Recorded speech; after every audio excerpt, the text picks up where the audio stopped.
kita mau bicara tentang farmakologi di gangguan respirasi ya. Kalau kemarin kardiovaskular, sekarang yang respirasi.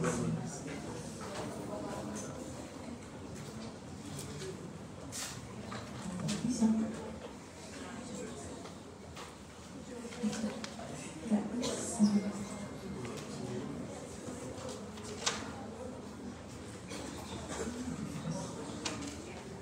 Nggak bisa bantu? Nggak bisa bergerak? Kenapa ya?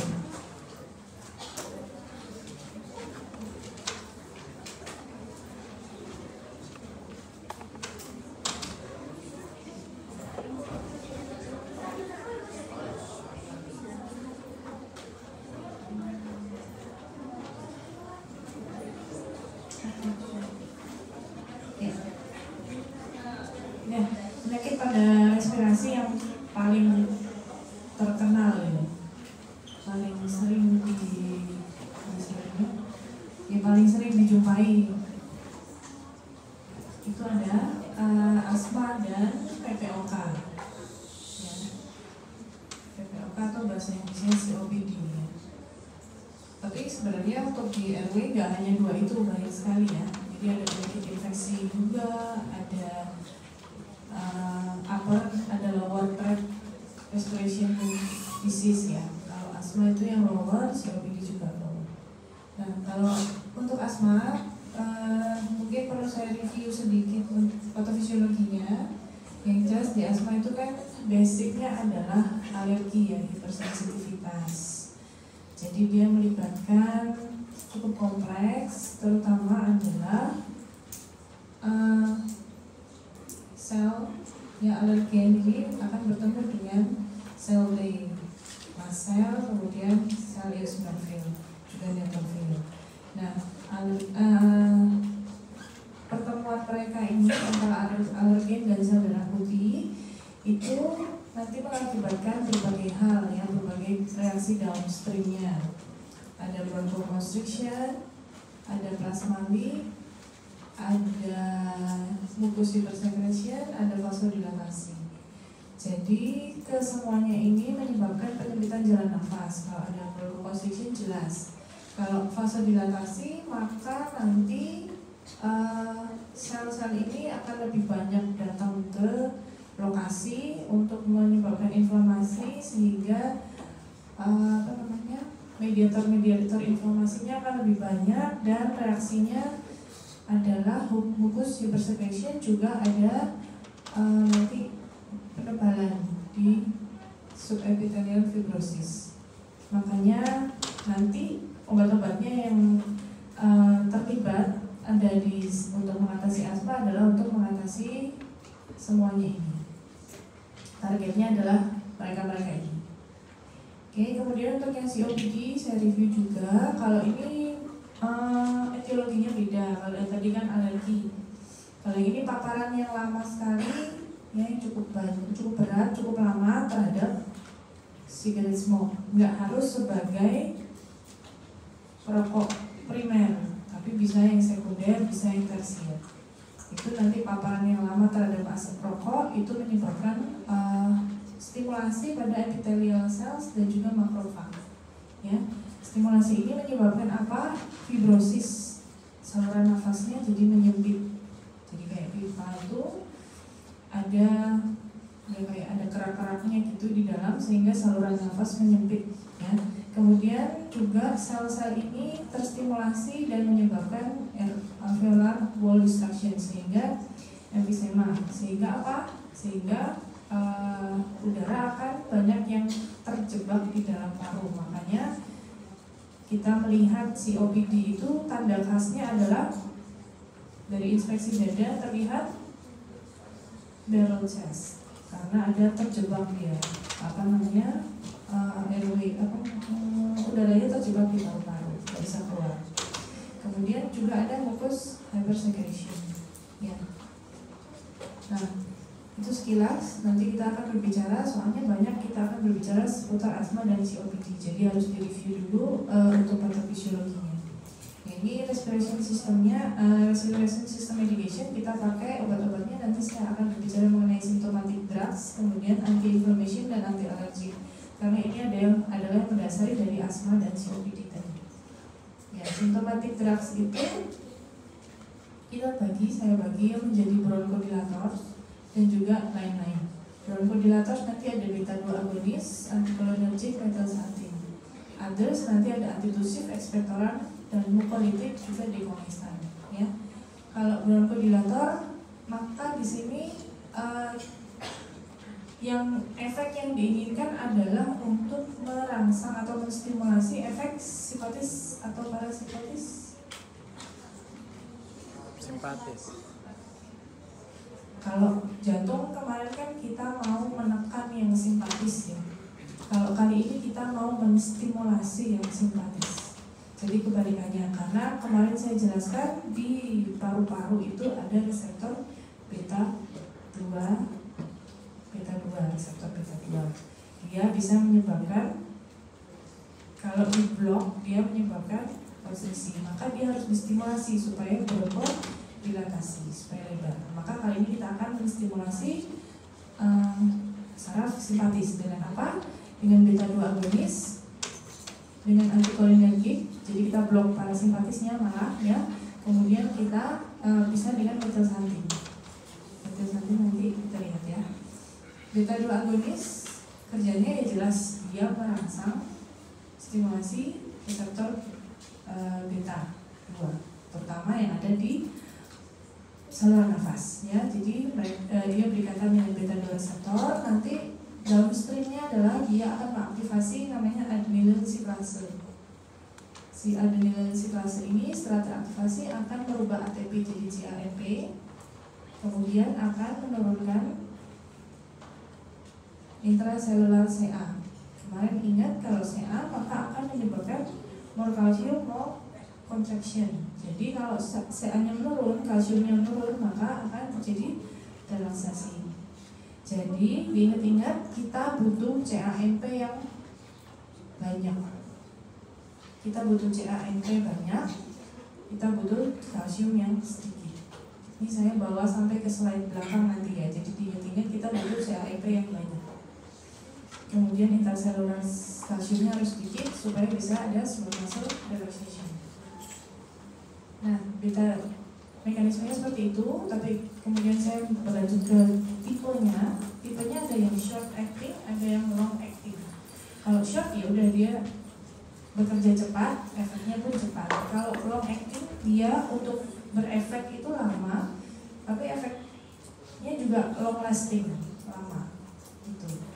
Nah, ada beberapa obat yang masuk di dalam short acting, yaitu yang terkenal adalah salbutamol. Salbutamol di beberapa negara itu namanya albuterol. Jadi sebenarnya salbutamol dan albuterol ini sama. Ya, cuman beberapa negara pakai nama salbutamol, beberapa pakai albuterol. Ya, kemudian yang lain ada levobuterol, metaproterenol, ini jarang semua ya, terbutalin. Yang paling sering ini. Kemudian yang LABA, namanya LABA ya, long acting beta 2 agonis. Kalau ini sama short acting beta 2 agonis. Biasanya karena dia long efeknya timbul efeknya lama, kemudian dia long lasting, maka digunakan sebagai controller. Tapi kalau yang short digunakan sebagai reliever pada saat itu juga. Pada asthma attack dipakai supaya cepat hilang serangannya. Tapi kalau yang ini controller. Nah, obat-obatnya ada formoterol, olodaterol ya. Ini banyakkan adalah inhaler. Ya. Kalau ini SABA, ini nanti ada namanya SAMA dan juga LAMA. Short acting muscarinic antagonis, anticholinergic. Kita berbicara ini di belakang ya. Ini juga long acting muscarinic antagonis. Ini salbutamol itu masuk di SABA. Kalau yang LABA itu nanti ada ini olodaterol atau sering dipakai formoterol. Saya lanjut ke ini, oh ya ini tadi ya, ini yang SABA, ini yang LABA. Saya lanjut ke anticholinergic atau antimuscarinic. Dia bekerja di reseptor muscarinic sebagai antagonis. Jadi dia melawan efek parasimpatis. Kenapa harus dilawan? Karena parasimpatis ini dia menyebabkan beberapa hal ya. Untuk airway smooth muscle jelas dia menyebabkan bronchoconstriction. Jadi ini harus diblok supaya jadi bronchodilatasi. Dia juga punya efek tidak langsung ke sel-sel inflamasi. Ya, dia punya efek tidak langsung ke sel-sel inflamasi sehingga menyebabkan adanya release of mediator inflammation. Jadi bisa menyebabkan inflamasi. Ya, kemudian dia juga punya efek ke epitel, ya, sehingga nanti bisa terjadi increased glucose secretion juga bubble cell metaplasia. Jadi ketika ini diblok, harapannya semuanya tadi tidak terjadi. Jadi efek dari anticholinergic terutama kalau di saluran nafas adalah muscarinic M3 ya. Ada M1, M2 tapi yang paling dominan adalah yang M3. Efeknya tadi bronchodilatasi, decrease mucus secretion, kemudian ada decrease inflammation. Itu yang diharapkan dari obat anti-muscarinic atau anticholinergic. Kemudian specific drugs biasanya yang terkenal dua ini, ipratropium bromide dan ditropium bromide. Yang ini sama, yang ini short acting, yang ini long acting. Nah, anticholinergic dia itu kan menghambat asetilkolin ya, karena neurotransmitter di parasympathetic nerve ini kan asetilkolin. Jadi dia menghambat asetilkolin. Ketika dia menghambat asetilkolin, maka dia akan langsung menyebabkan bronchodilatasi ya. Only inhibit ACH mediated bronchoconstriction. Jadi dia menyebabkan bronchodilatasi. Tapi kalau direct effect ke sel inflamasi itu nggak ada. Jadi hanya non direct ya. Sehingga si anticholinergic ini nggak cocok untuk asma karena patofisiologi asma itu adalah tadi adanya sel-sel inflamasi. Jadi dia bisa dipakai tapi dia nggak seefektif beta 2 agonis. Jadi bukan drug of choice-nya, bukan first line-nya untuk asma. Tapi dia lebih ke COPD. Karena basic patogenesisnya tadi di COPD tadi ada fibrosis dari airway muscle. Lebih ke sana, lebih ke fibrosisnya sehingga dia akan lebih efektif untuk membuka saluran nafas. Kalau yang kalau yang beta 2 agonis bisa membuka saluran nafas. Beta 2 agonis ini punya direct effect ke sel inflamasi karena di sel inflamasi itu ada reseptor untuk beta 2 agonis. Jadi efeknya akan lebih besar untuk asma dibandingkan dengan yang anticholinergic. Jelas ya. Ini jenisnya. Ya, ini tadi ipratropium bromide, ya dia termasuk yang short acting. Kalau yang tiotropium tadi adalah yang long acting. Lalu bronchodilator yang ketiga adalah metilsantin.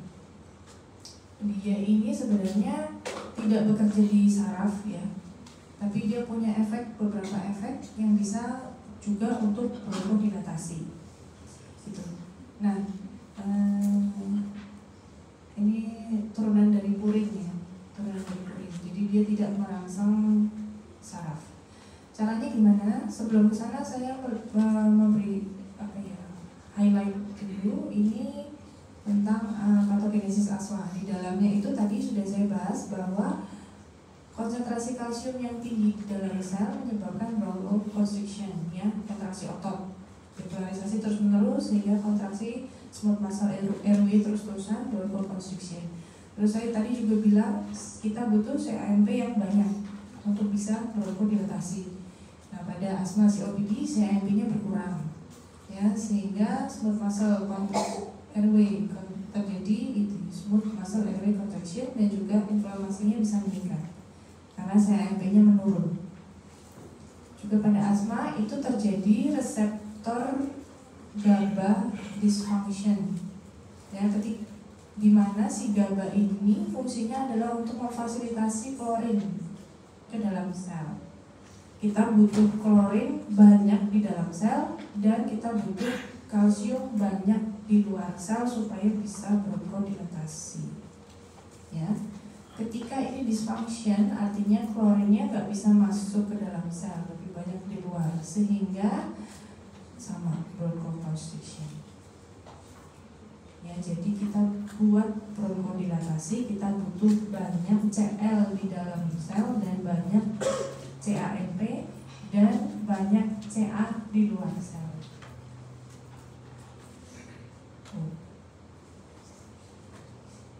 Ya, si metilsantin ini bekerja untuk meningkatkan Ca keluar, mobilization of intracellular calcium ke ekstraseluler. Pertama itu. Kedua, dia tadi kan ada GABA dysfunction ya pada asma COPD, dia memodulasi GABA ini supaya Ca-nya bisa masuk ke dalam, sehingga terjadi hiperpolarisasi. Kalau hiperpolarisasi maka akan relaksasi. Tahu dasarnya kenapa hiperpolarisasi bisa relaksasi? Itu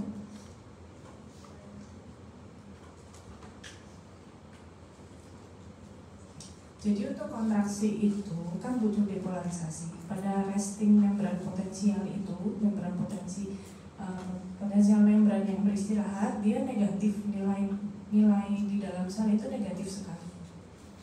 Negatif, nggak pakai sekali, negatif. Nah, untuk dia bisa terdepolarisasi, dia butuh Ca masuk ke dalam sel sehingga di dalam sel jadi positif, naik, sehingga terjadi depolarisasi. Nah, kalau Ca-nya banyak kan naik terus, makanya kontraksi terus, namanya depolarisasi. Kenapa kita butuh Ca? Nggak usah banyak-banyak, jangan banyak-banyak supaya nggak nyampe ke ambang batas. Kalau nyampe ambang batas kontraksi soalnya. Kenapa kita butuh Cl banyak di dalam sel? Cl membuat ion negatif kan? Membuat di dalam sel itu jadi sangat negatif, sehingga buat naik ke ambang batas susah, sehingga terjadilah relaksasi terus menerus. Paham ya? Nah. Oke, lanjut. Dia juga si metilsantin, selain dia bisa modulasi GABA, dia bisa mobilisasi Ca keluar, dia juga sebagai antagonis dari adenosin. Adenosin ini apa sih? Ya, adenosin itu gampangnya dia menghambat CAMP. Tadi kan kita butuh CAMP banyak-banyak ya. Jadi kita nggak mau adenosin sebetulnya. Makanya si metilsantin ini bekerja sebagai antagonisnya. Ketika dihambat adenosinnya, maka CAMP-nya akan meningkat di dalam sel. CAMP meningkat di dalam sel, dia akan mengaktifasi yang namanya PKA ini ya. Saya lupa kepanjangannya, PKA. PKA ini adalah protein yang bisa mengaktifasi ini channel kalsium. Jadi ada hubungannya antara CAMP dan kalsium. Jadi basicnya dia bisa, metilsantin basicnya bisa mengeluarkan Ca keluar adalah karena dia menghambat adenosin sehingga CAMP-nya akumulasi banyak di dalam PKE tersintesis, bisa membuka channel kalsium. Dia, si metilsantin juga menginhibisi yang namanya fosfodiesterase. Fosfodiesterase itu adalah dia memecah CAMP. Jadi ketika dia dihambat maka CAMP-nya banyak. CAMP banyak, jadi kalsium keluar, relaksasi. Itu yang tiga cara kerja metilsantin. Untuk obat-obatnya ada theophylline dan aminophylline, ini sering digunakan juga. Ya. Biasanya digunakannya intravenal. Ini ke others tadi ya, others tadi ada antitusif, dekongestan, juga mukolytik ekspektoran. Antitusif itu apa sih? Antitusif adalah obat yang mensupresi batuk. Caranya dia bekerja di medula oblongata, sentral antitusif. Jadi dia bekerja secara sentral, dia menekan refleks batuk. Obat-obatan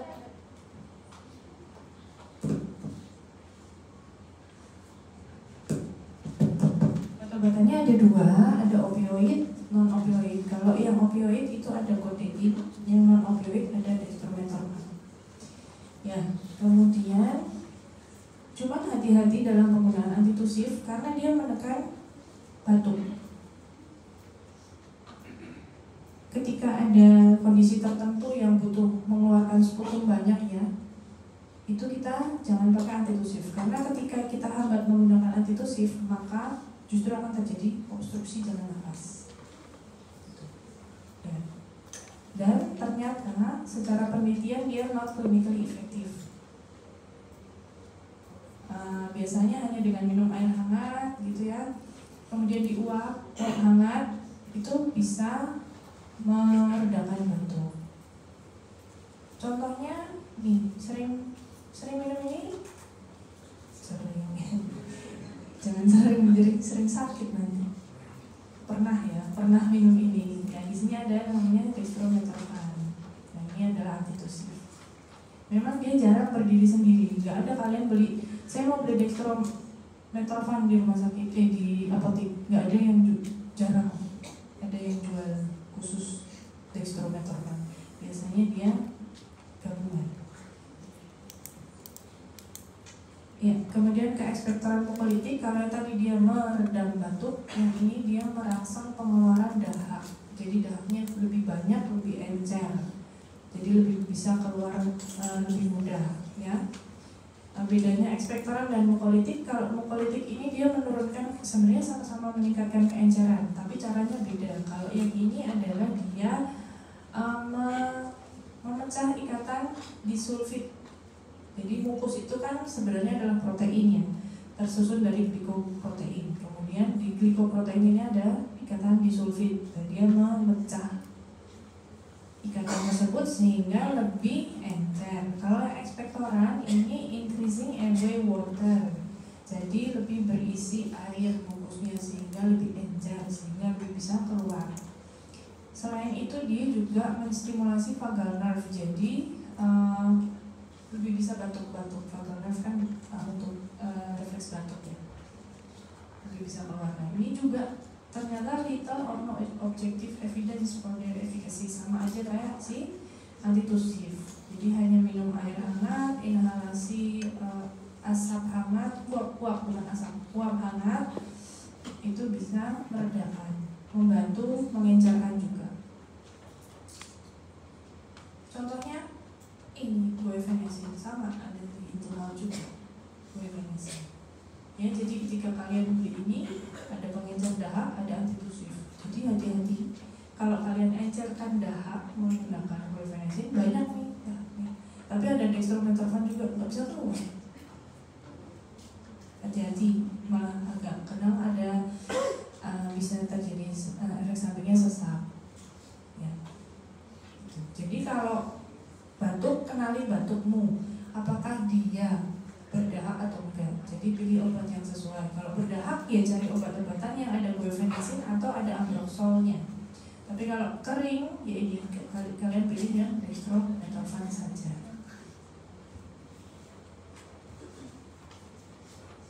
Ketiga ini dekongestan. Dekongestan itu dia biasanya digunakan ketika pilek ya. Pilek. Jadi karena dia bisa reducing swelling inflammation, lupus formation di nasal. Memang di hidung.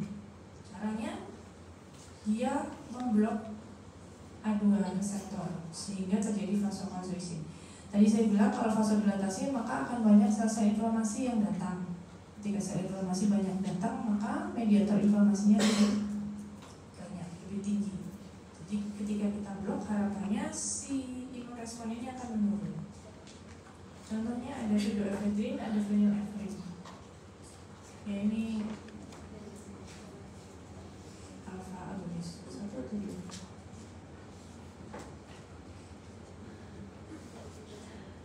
Satu ya,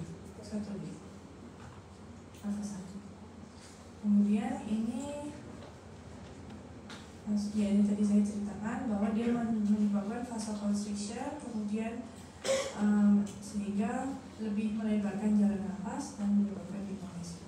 Ketemu ya ini sama kalau beli obat khusus pseudoephedrine aja atau phenylephrine aja nggak ada, biasanya jarang ada. Jadi dia biasanya masuk ke dalam obat-obat yang racikan seperti ini. Sudah dalam satu tablet. Sini sudah green, yang ini phenylephrine. Ini obat pilek. Itu tadi adalah untuk obat-obat simptomatis. Sekarang anti-inflamasi ya. Inflamasi ada 3 bahasanya, ada antihistamin, ada antileukotrien, dan ada kortikosteroid. Yang pertama antihistamin. Kalau belajar lagi ke patofisiologi asma atau alergi yang lain ya, histamin ini biang keroknya reaksi alergi. Jadi ini harus diblok supaya tidak terjadi reaksi alergi. Tadi ya, reaksi alergi mucus secretion itu yang kemudian ada fibrosis. Jadi kita blok menggunakan H1RA, histamin 1 reseptor antagonis. Jadi dia sifatnya antagonis. Dia menempel ke reseptor supaya si histamin aslinya tidak bisa bekerja. Ya, mudahnya seperti itu. Kemudian ada 2 generation, first and second. Ini yang kita kenal dengan CTM. Ya. Kemudian second generation ada loratadine dan cetirizine. Ya, kalau gatal-gatal biasanya pakai cetirizine. Tapi ini nggak hanya untuk gatal-gatal ya. Jadi kayak misalnya punya rinitis alergi, sering bersin-bersin kalau pagi hari, biasa bisa dicegah dengan minum ini dulu di malam harinya. Kemudian yang kedua antiinflamasi yaitu antileukotriene. Leukotriene ini sama sebetulnya seperti si histamin, ya, dia juga mediator, mediator inflamasi ya, chemical mediator in pathophysiology of asthma. Jadi dia diproduksi oleh eosinofil dan mast cells. Induced ya, ketika ada si alergen bertemu dengan mast cell dan eosinofil, maka dia akan menstimulasi si asam arachidona yang ada di dinding selnya mereka ini, kemudian menjadi sistemil leukotriene. Nah, ini adalah cikal bakal, ini adalah ya, leukotriennya. Jadi leukotrien itu ada 4, ada 1, 2, 3, dan 4. LTC 4, LTD 4, LTE 4, LTB 4. Kalau yang khusus LTB ini dia dihasilkan oleh neutrofil, tapi ketiga ini dihasilkan oleh mast cell dan eosinofil. Nah, si antileukotriene itu kerjanya di mana? Kerjanya di 2 tempat, di sini dan di sini. Yang pertama adalah dia menghambat si enzim hipooksigenase, dia menghambat perubahan arachidona menjadi leukotriene. Ya, yang kedua adalah sebagai antagonis dari leukotriene itu sendiri. Jadi dia nggak bisa berefek di sel targetnya. Jadi tidak kalau disebut massa dia tidak terjadi glucoconstriction. Kalau di eosinofil tidak ada eosinofil recruitment. Kalau di epitel tidak akan menyebabkan mucus secretion karena leukotriene ini tidak bisa menempel di reseptornya masing-masing. Contoh obatnya ini yang menghambat hipooksigenase adalah Xyleuton. Yang ini yang sering dipakai mungkin Pralucas ya, kemudian Montelukast. Ya, induce bronchoconstriction, mucus hypersecretion, intravascularis leakage-nya dihambat, kemudian eosinofil chemotaxisnya dihambat. Itu dihambat semua. Tadi udah dijelasin ya. Yang pertama tadi menghambat hipooksigenase, yang kedua di reseptornya. Kemudian kortikosteroid. Ini kalau di klinik disebutnya obat dewa. Obat dewa. Jadi dia bisa menghambat apa saja untuk demam dan infeksi. Karena dia inflammatory gene-nya nanti dihambat, semuanya terhambat.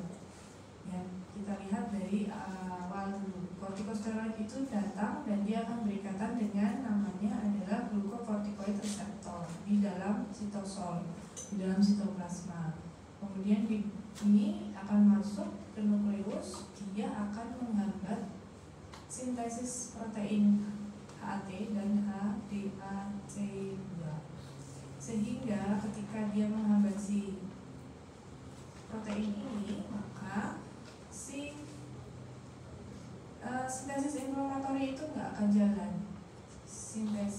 protein inflamasi tidak akan jalan ya. Protein inflamasi apa aja ya, ada banyak ya, sitokin, ada inflamatory, ada enzimnya, ada protein. Nah jadi semuanya nggak akan jalan, mulai dari siklooksiggenase yang katanya bisa menyebabkan demam itu, kemudian menyebabkan nyeri, menyebabkan inflamasi juga, dihambat semua sama kortikosteroid, sehingga dia katanya obat tiba. Tapi yaitu sistem tahanan tubuh kita jadi menurun karena semua dihambat sama dia. Ya, jelas ya. Makanya hati-hati dalam menggunakan kortikosteroid karena bisa menyebabkan depresi imun sistem. Makanya kita untuk pain misalnya nyeri kita gunakan NSAID bukan kortikosteroid karena efek sampingnya tadi. Ya, untuk fever kita gunakan juga paracetamol misalnya karena efek ini tadi yang mau kita hindari. Tapi kalau alergi ya sudah. Ini sebenarnya kortikosteroid ini bekerja sinergis sekali dengan beta 2 agonis. Makanya dia first line drugs ya, first choice untuk asma. Karena mereka saling bersinergis kerjanya, sehingga kalau sendirian mungkin nggak gitu bagus, ketika digabung langsung meningkat tajam efeknya. Gitu. Kemudian ya ini kortikosteroid tadi selain bekerja di inflammatory cells, ternyata bekerja juga dengan di struktural cell. Ya, karena struktural cell tadi bisa menyebabkan macam-macam ya, ada mucus secretion, ada kebocoran plasma, kemudian juga bisa melepaskan mediator. Nah ini semua juga bisa dihambat sama si kortikosteroid. Contoh obatnya ini yang tadi saya bilang gabungan ICS itu inhaled corticosteroid digabungkan dengan LABA ya, ada fluticasone dengan salmeterol, budesonide, formoterol. Ini tadi yang untuk controller ya ini, karena dia termasuk yang LABA, fluticasone dan vilanterol. Karena sebenarnya pada penyakit RW itu ya, terutama asma dan COPD itu biasanya lebih disukai yang inhaler dibandingkan yang sistemik seperti ini. Karena kalau kenapa? Sebelum saya jelaskan, ada yang tahu? Iya, betul sekali. Nah, jadi ketika inhale dia akan lebih berefek direct masuk ke saluran nafas dan efek samping sistemnya akan sangat sedikit. Itu untuk obat-obatnya. Ada yang mau bertanya? Saya masuk ke drug interaction ya. Drug interaction itu yang beberapa aja sih, ini sebenarnya nggak semua yang saya tuliskan di sini. Ada interaksi antara beta 2 agonis dan non-selektif beta blocker. Kenapa ini jangan digabung? Karena kerjanya berlawanan. Yang satu agonis, yang satu antagonis. Jadi ketika digabung, kalian mau dapat apa? Mau dapat efek bronchodilatasi? Nggak bisa. Mau dapat efek bronchodilatasi? Nggak bisa, ada ini. Vasodilatasi nggak bisa karena ada ini. Jadi tetap vasokonstriksi karena kerjanya berlawanan. Ini yang tadi saya udah cerita, mukolitik digabung dengan antitusif. Yang satu dahaknya banyak, yang satu dihambat refleks batuknya, sehingga airway obstruction. Kemudian ini antihistamin seperti cetirizine, loratadine, ini katanya efek sampingnya adalah ngantuk, jadi efek sedasi. Jika ditambah dengan depresi sistem saraf pusat, maka ini sedative effect, bisa pusing, bisa bingung orangnya ya. Lalu ada beta 2 agonis dan theophylline. Ya, ini sama-sama akan meningkatkan sympathetic nerve stimulation, sehingga ya kan, yang ini tadi kan muscarinic ya, yang ini beta 2 agonis. Jadi efek ini kan muscarinic antagonis, jadi simpatisnya akan distimulasi lebih tinggi, sehingga hati-hati efek sampingnya adalah takikardi dan heart rate-nya. Lalu yang kedua, theophylline dan antibiotik kelas macrolide atau fluoroquinolone. Karena obat antibiotik di kelas ini dia akan menghambat theophylline metabolisme, sehingga terjadi toxic level pada theophylline. menyebabkan nausea, vomiting, diarrhea. Lalu antikolinergik seperti ini, tiotropium dan temannya, ditambah antihistamin. Ini akan meningkatkan side effect. Yang paling harus diperhatikan adalah increase intraocular pressure. Jangan diberikan pada pasien glaukoma karena akan memperparah ya. Contoh presepan, kalau selama ini yang kalian tahu mungkin presepannya baru sirup, tablet, oles. Di sini ada nebulizer, nebulisasi. Ya. Tahu kan nebulisasi? Ada yang punya asma? 77. Ada. Sering di nebul. Sering. Jangan ya. Ya, ini nebulizer. Kalau kita resepkan di IGD gimana cara resepnya? Ini ya, ini tetap tulis aja nebulisasi atau bisa disingkat nebule, NEBULE, nebul, salbutamol. Salbutamol itu per ampulnya isinya 2,5 mg di dalam 2,5 ml. Jadi ini sediaannya kita tulis, kemudian ampulnya 1 SIMM-nya ini digunakan harus didampingi dengan dokter. Ya. Kemudian ini inhalasi. Jadi kita kan kalau ini kan senang apa? Kalau airway disease kan kita kalau yang prefer yang inhalasi bukan tablet. Nah, ini persiapannya seperti ini. Inhalation dikasih tahu dulu inhalation. Obatnya apa? Kombinasi antara budesonide dan formoterol. Ini udah di dalam satu alat. Jadi di dalam alat itu sudah ada isinya si budesonide 160 dan formoterol 4,5. Jadi sudah ada di kompilasinya di sini. Itu tinggal kita tuliskan aja seperti ini. Jadi karena ini ada yang 80, ada yang 160. Jadi harus dijelaskan mau yang sediaan yang berapa. Yang ini 160 4,5 mikrogram. Nomor 1 sehari dipakai 2 kali, sekali pakai 1 semprot, namanya puff 1. Oh itu ya, ada ya. Itu kalau teman-teman yang mau lihat tuh ada tuh puffnya itu di dalam. Obatnya dok? Iya. Apa itu namanya? Aku udah tanya apa itu namanya? Isinya apa? Isinya apa? Oh sama ya, budesonide formoterol. Yang 160? 160. Pakai berapa hari sehari? Berapa kali sehari? 2 kali sehari sama. Oh ada 2 langsung. Terus puffnya 1 ya. Ya nanti sebenarnya ini ketika kita berhadapan dengan pasien ini harus diajarin cara nyemprotnya.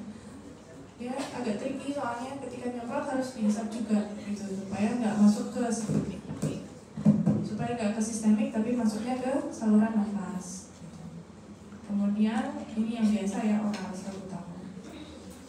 Oke, selesai. Ada pertanyaan? Mau tanya itu tuh yang sering asma. Oke, terima kasih ya.